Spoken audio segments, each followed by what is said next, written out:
Catus Maximus here with another tool review, this time of the tried and true SkilSaw 77. This happens to be the Mag 77, the 15 amp. This is the one where they moved the production overseas. I had some older ones, but they were beat up. Of course, the older American ones are the really sought after by some people, but these new ones are just great. 15 amps really is a lot of power. It has the same gearing. It's a little faster at 4,600 RPM just because of the higher amps. But there's all the stories of the power of a SkilSaw, and this has the 15 amp motor.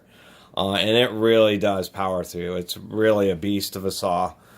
Being a Type 17, this is the one I'd recommend going for. They came out with a new, totally redesigned version. It's just not quite as heavy duty.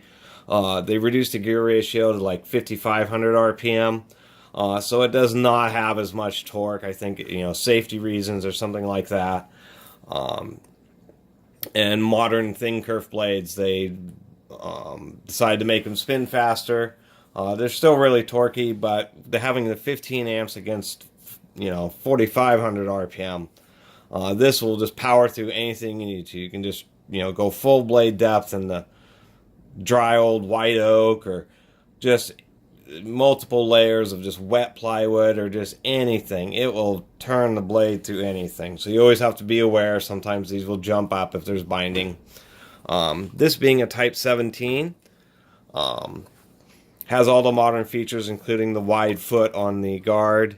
Has aluminum base, but this is the more modern one. They had flat ones which would bend easy. This is a heavy gauge, and it's a full cup. Otherwise, it has the traditional design, including the lower screw for the upper guard to help hold that on better. Indications on the depth, welded contacts, and epoxied motor. The heavy duty switches. So the hammer hook, which you can order as a part and upgrade any SkilSaw. Of course, this has the worm gear drive with the oil filled gearbox. That way the life is really just limited to the life of the commutator, which ends up through multiple sets of brushes. The armatures can last over 1,000 hours. And 1,000 hours of actual runtime on a SkilSaw is years of cutting. People turn these into table saw motors, and Skill even came out with the worm drive job site table saw. So all the handles are still heavy duty steel. Of course, even though it's a magnesium saw, it weighs quite a bit. But there's many people, many homes have been built using this saw, and there's a reason for it. All the other manufacturers have the worm drive saws, and they're great. SkilSaw just happens to be the institution. They've been around for a huge amount of time, and they are very, very reliable. And these 15 amp ones of the traditional design are pretty much the best of the best, especially if you can get the mag ones, so you can save a couple pounds of weight. It's about right for how much power 15 amps is.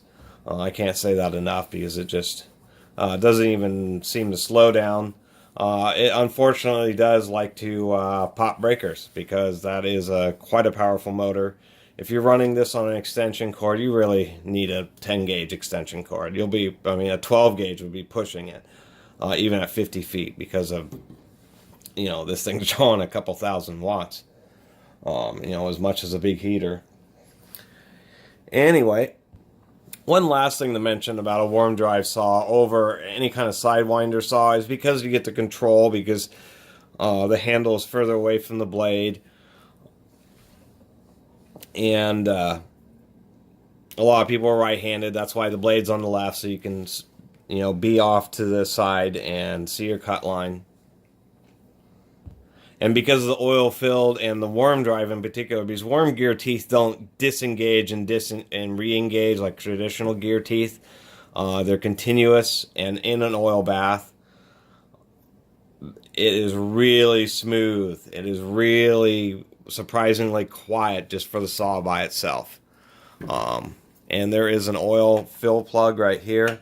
It's really easy. You just move the base plate all the way up to the bottom and then just set it on the edge of a counter or something, and then open that screw, and it's really easy to fill up. They designed it to where you just, when you have it set up on the edge, that you fill it until it starts dribbling out, until it's at the bottom of the bolt hole, and then you just put the bolt back in. And it takes like a super heavy oil. It's like a 200 weight oil. Anyway, this is Catus Maximus. Thanks for watching. Please subscribe. Bye.